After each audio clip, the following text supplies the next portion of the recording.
Mga na-recover na buto sa Taal Lake, walang nakuha ng DNA. Ayan, partner, ha. Balitang-balita to. Nako, isyong-issue to. Pati yung mga taga Batangas, apektado. Bigong nakakuha ng DNA sample ng PNP Forensic Groups mula sa mga buto na na-recover sa Taal Lake na hinihinalang pag-aari ng mga nawawalang sabungero. Patuloy naman ang ginagawang pagsisid ng mga otoridad sa lugar para mahanap ang posibleng karagdagang ebidensya.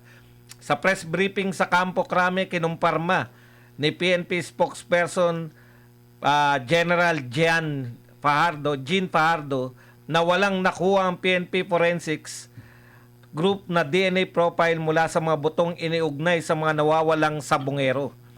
Mahigit 4 na taon na ang nakakalipas. Matatanda ang ilang linggo nang sumisisid ang mga eksperto mula sa PNP Coast Guard at Navy sa Taal Lake kasunod ng paglitaw ng isang testigo na nagsabing doon itinapon di umano ang labi ng mga nawawalang sabungero.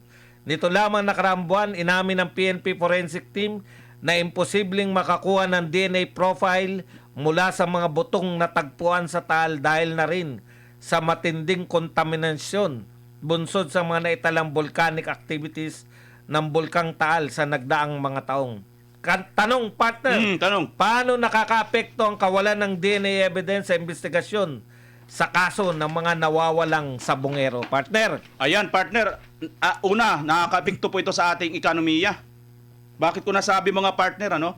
Kasi nga, biruin nyo, hindi naman pupunta ang mga tao dyan or mga forensic dyan nang wala pong gastos. Correct. So may gastos po ito. At nakikita na naman dito ang kapalpakan ng ating mga trabahante dito sa gobyerno. At saka partner, yung yung mangingisda. Yun nga. Sa ekonomiya na banggit mo, Correct, itong mangingisda. Correct. Kasama na yun doon sa tungkol sa economy, nahintakutan po, nagkaroon po ng kalituhan at katatakutan na hindi pagkain sa mga isda. Tawilis. Oo, dahil nga po sa sinasabi di umano, mga tao yung mga nandyan. Ngayon, napapatunayan ngayon, DNA, wala daw ng DNA ng mga tao na yan. Kung yun lang pala ang gusto ninyo, di ba dapat doon na lang kayo sa mga anuhan dyan, mga bulaluhan dyan. Sementeryo. Nagbukay nga sila sa sementeryo. Meron nga. Kasi nga mga partner, yung pinaghinalaan nga, yung iba dyan, pinakita, di ba? Yung mga nakapost, mukhang mga buto-buto ng hayop eh. So, Yung iba parang buto ng baka. Bulalo. oo. Ang problema ko kasi dito, di ba? Ito na naman tayo si Buyeng eh.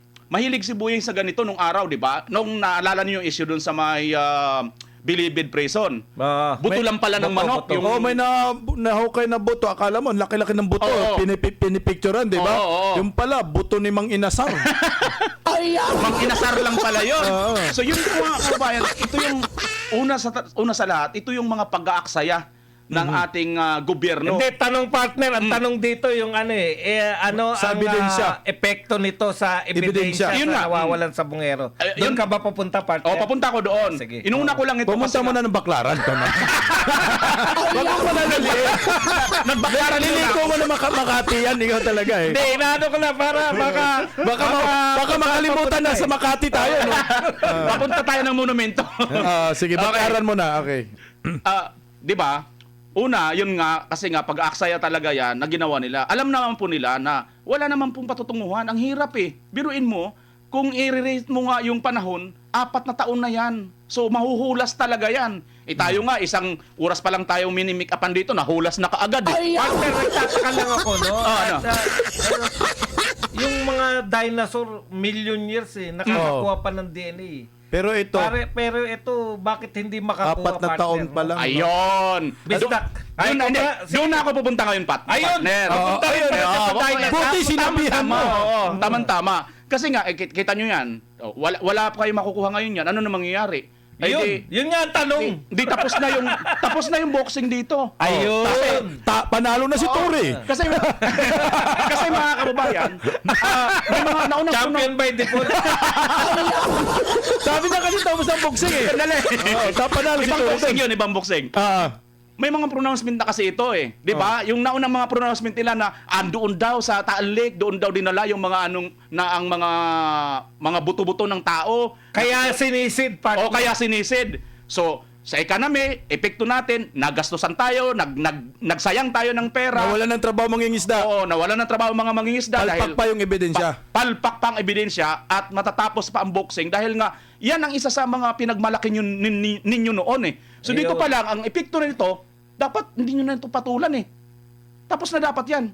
Kumbaga, wala ng pag-uusapan. Oo, kasi Laya na yung mga akusado, ganun. Hindi naman, dito lang sa particular na issue na ito. Aha. Kaysa naman sa Partner, magpatuloy pa partner kayo dyan. bisnak. Parang ang punto ni Bimar gusto niya, itigil mo na yan. No? Parang Correct. wala naman palang kahinatnan. Ang epekto nito, partner, yung kredibilidad ng mga ebidensyang hinuhukay nila dyan. Correct. Nakakala natin noon ay tao Solve. talaga, di ba? Uy, tao nga yan. Problem tao. solved na. Oo, tao nga yan. Yung hinuhukay nila, buto ng mga tao. Ngayon, hinahanapan mo ng forensic DNA test, wala pala. Ibig sabihin, so ang mga tao ngayon na nakatutok sa balitang ito, mukhang ang sasabihin nila, nagdrama pala ito. So itong mga ebidensya, hindi totoong mga tao. Yung credibility nung Yung credibility ni Totoy na sabi, tinatapon dyan sa Taal. Kaya naman itong sila, nag-hire pa yata ng taga-ibang bansa na mga divers, nag-hire na ba? Wala naman ba? natuloy. Walang Hindi tinuloy. hindi tumuloy yung mga ano kasi utang daw. Utang na naman. Kaya Biro na po, biro. ilang linggo 'yon, sisid ang sisid sila. Oh, sabi rito tuloy-tuloy ang pagsisisid. Tuloy-tuloy ang pagsisisid. 4 na linggo. 4 na linggo. Ang resulta, hindi pala yan mga buto ng tao. Ay, ilang linggo lang. Buto lang pala ng bulalo. Buto pala yan ng mga baka. Nakikita ko yung mga buto-buto, partner. Nakikita ko dyan. Hindi talaga buto sa tao. Ang nakakatakot dyan, partner, totoo namang may mga nawalang sabungero. Correct, oo. Ang nakakatakot po dyan, totoo namang may testigo, no, na talagang eto ang mga posibleng meron talagang sindikato yan, partner eh. Pero dahil itinali ninyo yung inyong ebidensya, no? Kinakailangan na mapatunayan yung sinasabi ng inyong ano tawag doon? Yung testigo. Si Totoy. Si Totoy, no? Mhm. Okay.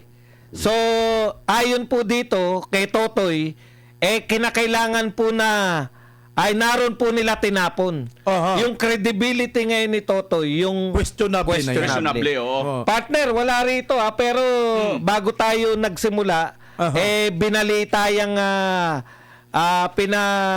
pinakakasuhan daw si Totoy ngayon. Nabalitaan nyo ba? Naku, yari dyan. Okay, kasi ewan ko lang kung may kaugnayan to dahil dun sa napahiya sa buto. Aha. Pero tinawagan po. Sino nagsampa ng kaso, partner? Hindi, pinakakasuhan ang yung mga kamag-anak po. Eto, basahin lang natin ng konti kasi kaugnayan rin naman eh. Latest na to eh. Sige. Eto po, sabi rito, pahapyaw lang to para masara. CIDG, nais pakasuhan si Patidongan, mga kaanak ng nawawalan sa bungero, pumalag. Si Patidongan, yun po si alias Totoy. Totoy, oo. No? Gusto pong pakasuhan na si IDG. Si IDG naman. Kaya lang ayaw naman ng mga Kamag-anak. kamag-anak na kasi siya na nga testigo namin, bakit namin kakasuhan? Hindi, kasi kung ako rin ang kamag-anak, kakasuhan ko to. Bakit? Mali yung turo mo eh. Ibig sabihin kasi partner, si Patidongan, ang sinasabi na siya yung Parang star witness. Parang star witness at saka may papel siya, di ba? Tauhan siya mismo ni Atong Ang. Oo. Okay, kaya yun yung problema natin dito. Kung yung star witness natin ay sumablay doon sa sinabi niya na hinulog namin dyan, wala nakitang bangkay, baka kaya siya pinakakasuhan, partner. Baka gawa-gawa lang din yung hulog-hulog na yun. Kasi bakit naghukay sa ang iba sa sementeryo? Yun na nga. Tapos biglang sasabihin, sa war on drugs, nalabo-labo sila ngayon, partner. Yan nga mga partner, ang credibility nitong si Patidungan, malaki talagang questionable. Kasi nga, may mga report na po na siya, tumakbo ito, kumandidato itong mayor ng nakaraang, ito lang, na eleksyon ng 2025. Aha. At ang nagpondo rito, ayon sa mga balita, si Atong Ang. Oo. Tapos, Di umano. How ironic naman na ngayon, nang matalo siya, mukhang ito na ang kanyang sinasabi, Parang kinakalaban niya na. namorumentado. Oo, hindi natin kaya nga yung kanyang credibility, naki-question dito. Tapos dagdag pa ito ngayon na nadiscover na wala pong nakitang DNA test. doon sa mga tao kung sino ang tinuturo niya doon sa na doon daw nalubog ang So, mga ibig sabihin, sabungero. ano yung ang gusto nating malaman, ang gustong malaman ng publiko, Mm. sa 4 na linggo na dive nila dyan sa Taal, na pati mga mangingisda napiktuhan, Napektuhan. walang mga trabaho. Hindi Pati na- yung tourism partner, tourism kasi yun, ano yan eh. Taal yan eh. Tourism Oo, destination talagang yun eh. dinadayo yan eh. Tapos hindi na nga kumakain ng tawilis, dapat malaman natin ano yung mga nahukay nilang buto na yon. Oo. Kasi partner, ganito dapat magkaroon ng conclusion doon sa buto. Correct. Buto ba ng tao o buto ng baka, buto ng hayop? Para yung mga mangingisda doon, hindi naman malugi sa kanilang produktong tawilis. Correct. At kakain yung mga residente doon uli ng tawilis. Ang problema pa rito partner, ito kanina ko pa iniisip dahil hindi tayo scientist. Oo. Ang pinoproblema ko dyan, tama ba yun na yung DNA ay nalulusaw dahil matagal na nakababad sa tubig? Hindi ko maintindihan ko. Nanonood tayo nung Jurassic Park. Oh, partner, ang, Di ba? ang reason... May DNA pa, million years na yun. Ang reason nila daw yung mga ng bulkang Taal, yung mga binubugang mga lava doon na pupunta. Hindi, scientist ba yung nagsabi nun? Scientist ni Scientist ni Bunya. Parang hindi. Doon nga mga Gusto mo ibang scientist? Yung katabi mo scientist din yan eh. Independent. yun nga yung Independent. yun nga yung nagiging problema rito kasi nga yung tungkol doon sa dapat linawin nila para ang taong bayan mapanatag naman lalo na yung mga apektado diyan sa lugar na yan.